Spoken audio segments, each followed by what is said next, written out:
Hello, everybody, and welcome back to 50 Shades of Tay. I'm Taylor Gonzalez, and my guest today is the writer-director of the upcoming action crime drama Above the Line. I'm so excited to be joined by Jeffrey Scott Collins. Jeffrey, how are you doing today?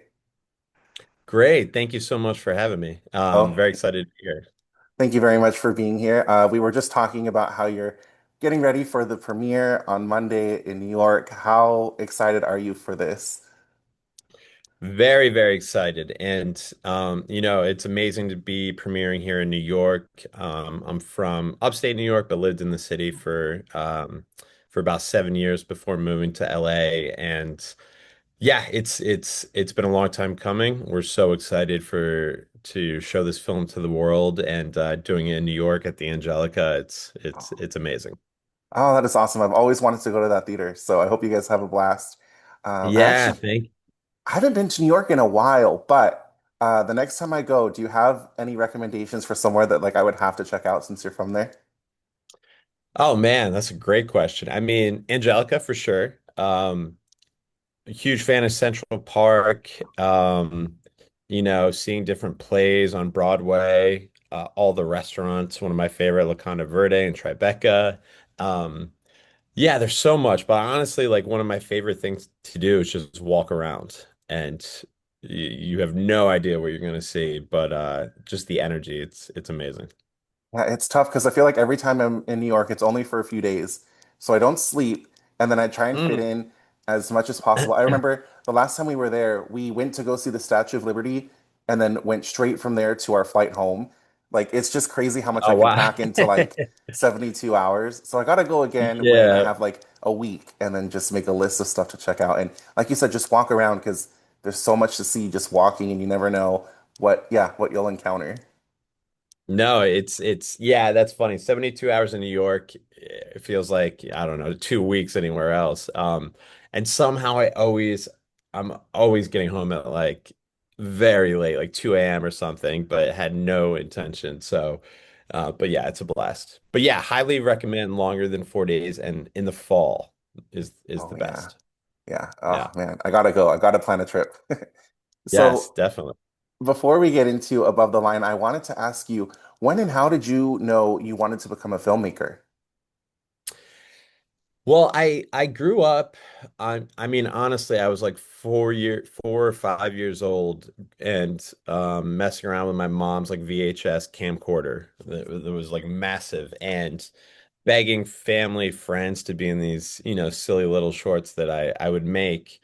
And honestly, that continued through high school. Made a bunch of short films in high school, but then I never really saw it as a career, a realistic career path. So I went to school for finance and accounting and began my career as an auditor at PricewaterhouseCoopers in New York City. Um, but my soul was rapidly dying, my creative soul, and eventually made my way over to finance and Major League Baseball Network because sports were always my other passion, and then HBO and finance. And when I was there, I made a 30-minute short film that HBO saw and they moved me to the creative side. Wow. And I was like a producer working on trailers and promos. And then I made another 30-minute short film that two execs at Scott Free, Ridley Scott's company, got a hold of this short, as well as two agents from Gersh. And they reached out and asked for a meeting. And then I read The Alchemist by Paulo Coelho, and I was like, screw it, I'm quitting and moving to LA. So it was a slow, long burn, Wow, pretty much. that's such a cool journey though. That is incredible. And yeah, you just never know. That's really cool. I love hearing how people, first of all, how they knew they wanted to do this, and then also how they got to where they are. I just think it's fascinating.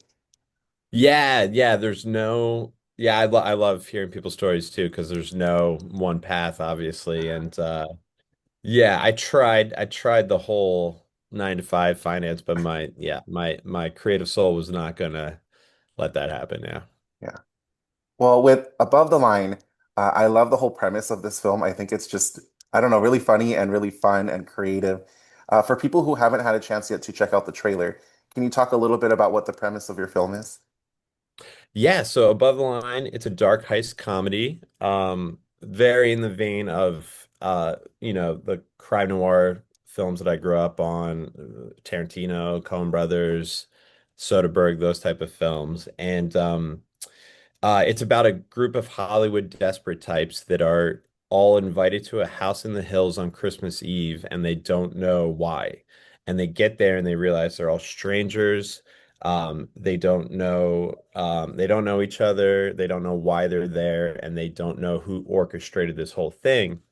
And then they soon realize they're being recruited for a heist to steal 5 Oscars from this famous producer mogul's house. And you learn why each one of them were chosen as the movie goes along and who's behind it all. So it's a very fun film, comedy, but it gets really dark too. So yeah, it's a really fun film that was very cathartic to make as well. Oh man. Well, you also co-wrote this film. Was it from like Yes. any experience of, like wanting to like what inspired the story? Yeah, I mean, I broke into, no, I'm kidding. Could you imagine? No, so yeah, one thing, a couple of things inspired it. One, when I moved out to LA from New York, going from finance to film, I was blown away by the con artistry of some people. Not, there's amazing people out there, but some people that are either trying to make it or pretending like they've made it. And I had a coffee with this quote unquote producer who asked to read a script of mine, and a week later they emailed. They're like, "Oh my God, love the script, love your writing," and I was like, "Oh, thanks." And a month later, an agent called me and was like, "Hey, do you know who this person is?" And I explained, and they were like, "Okay, well, just so you know, they're passing your script around town as their own. They changed the title of it and put by them, and are passing it around as their own script." And so that happened. And I just remember being like, I was just so blown away. Like, what makes somebody do this? Like the desperation. So that is something I really needed to explore, which we do in this film. Like, what lengths will people go? Um, and then also shortly after that, I interviewed with a very well-known producer who's no longer in the industry to be their assistant. Um, and that gave me an idea as well for the film with the Jack Woodrow character. So yeah, so it was very, very cathartic in that sense. And then yeah, I wrote the initial draft, and then I just felt like because it's an ensemble, there's a lot going on, a lot of characters that I needed another writer, another voice to work with, and brought on John O'Matt, who did just an amazing job. Oh, that is incredible. I'm so sorry that happened to you. That is crazy. I've heard so many Ah. nightmare stories, and it's just like I can't Yeah, believe people out there that do stuff like this and they think they can get away with it. It is insane. I absolutely insane. I even my lawyer, still my lawyer, but she was like, yeah, I never actually have seen this before. So yeah, it was pretty mind-blowing, but it also like, you know, quick lesson of what could happen. So, keep your head on a swivel a little Yeah. bit, but fortunately I haven't had anything like that since. Yeah, that's really good. And also it helped inspire this story for this film, so that's good. And we There's a got a movie out positive. of it. Yeah, yeah. So, yeah, not bad. Not bad. Well, this film features a great ensemble cast from Greg Henry to Cedric the Entertainer. How did you assemble this cast? So, Cedric was the first person attached. I met Ced on the movie Why Him. I was assisting when I moved out to LA. I assisted 3 comedy directors over a few years, and the third one was John Hamburg, who did. He wrote Me the Parents, wrote directed Along Came Polly, I Love You Man, and we did his movie Why Him that Cedric was in.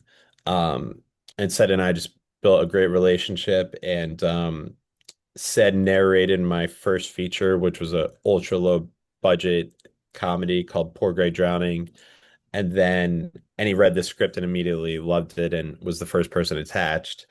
And then uh from there, Tinica, our casting director, phenomenal casting director, and she just has amazing taste.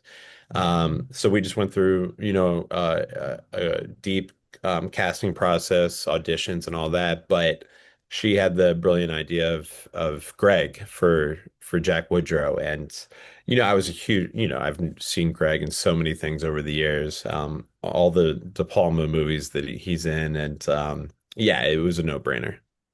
Oh, that is awesome. And I love Why Him. That movie is so funny. I need to rewatch it Uh, again soon. It's such a good one. yeah, it's a super fun movie, very funny, and yeah, I have a small little cameo in it. I would never subject an Oh, audience to my acting for longer than 5 seconds, but Steve Aoki slams a cake in my face in the film. oh It was my really fun. gosh. Okay, I know Yeah. exactly what you're talking about now. Wow. Okay, now when I rewatch it, I'll know exactly where you Yeah, are in the yeah. film. That's Don't so blink, cool. but yeah, That's yeah, hilarious. I'm a huge fan of movies with masked characters, from Ghostface in Scream to Old Man Jenkins in Scooby-Doo. Can you talk a yeah. little bit about how you pick the masks that the characters wear in the film? Yeah, yeah. Well, heist. It was an ode to a lot of the heist movies that John and I both loved. So you got Heat, which is one of my favorite movies with the hockey mask. Uh, Point Break, I've always loved, and that's the Nixon mask.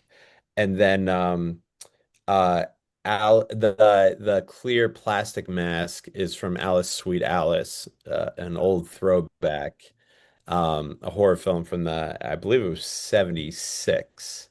And then the Joker mask from the Dark Knight. And I don't know if this is true, but the beginning of the movie reminds me so much of Heat. And I'm sure that Nolan was inspired by the bank robbery scene in Heat. Even like the score has Yeah. some fun similarities. So that's where that mask came from. So it was a yeah, a fun homage to the heist movies that we loved.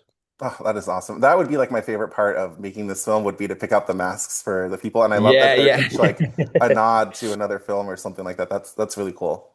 Yeah, that's awesome. Yeah, no, we I think it worked out really well, and yeah, and I love the poster of the film, and the masks are front and center. Uh, was the plan always to have this story set at Christmas time? Um, no, not the first draft. So that was one of Jono's great ideas to set it at Christmas, and that for a few reasons. One, just love the feel of a crime movie at Christmas. Shane Black, Kiss Kiss Bang Bang, Lethal Weapon, Die Hard, those type of films. And I love the juxtaposition of something that's supposed to be really cheery and happy, but really there's a lot of dark stuff going on underneath the surface. And I think that's kind of an homage to or a represent well, I don't want to say LA in general, but LA is very bright, palm trees, and everything seems great, but then there's a lot of like struggle and pain and underneath it. So that's another reason why I kind of like how holidays can be. And then the idea that, you know, these six people all decide to go for this opportunity on a holiday Yeah. instead of spending time with family or friends. Or maybe they don't have anything else to do, and it's kind of like Leonardo DiCaprio in Catch Me If You Can when he calls Tom Hanks on Christmas. And so that was kind of the idea behind it all. Ah, that is so fun. I love movies set at Christmas time. Like you said, Die Hard. Violent Yeah. Night was a recent one that was like, Oh yeah. oh my gosh, that one was so fun. Uh, Yeah, it just gives like a nostalgic, fun quality to it. Yeah. yeah. Would you say then that this is a Christmas movie? Oh yeah, 100%. 100%. We would love for this to be on the Christmas watch list every year, for Yeah. sure. No, I agree. Well, Jeffrey, I can't thank you enough for taking time out of your day to be here today. The movie will be in theaters and on demand on June 26th, but in the meantime, where's a good place for people to follow you and keep up with all your other upcoming projects? Yeah, thank you so much for having me. This was a blast. Honestly, on my Instagram, jeffrey.scott.collins. I also have for my production company, This Seems Real. At This Seems Real, which is for This Seems Real Entertainment, and it's REEL. And then we have an Above the Line Instagram as well, Above the Line Movie. And yeah, it comes out on the 26th on demand to rent and buy some bunch of different platforms and doing screenings at movies throughout the summer actually. So it should be really fun. That'll be awesome. Well, congratulations on the upcoming release, and I hope you guys have the best time at the premiere on Monday. And I hope you have a great rest of your day. Thank you so much. You too. Really Thank you. appreciate it. Bye. All right, bye.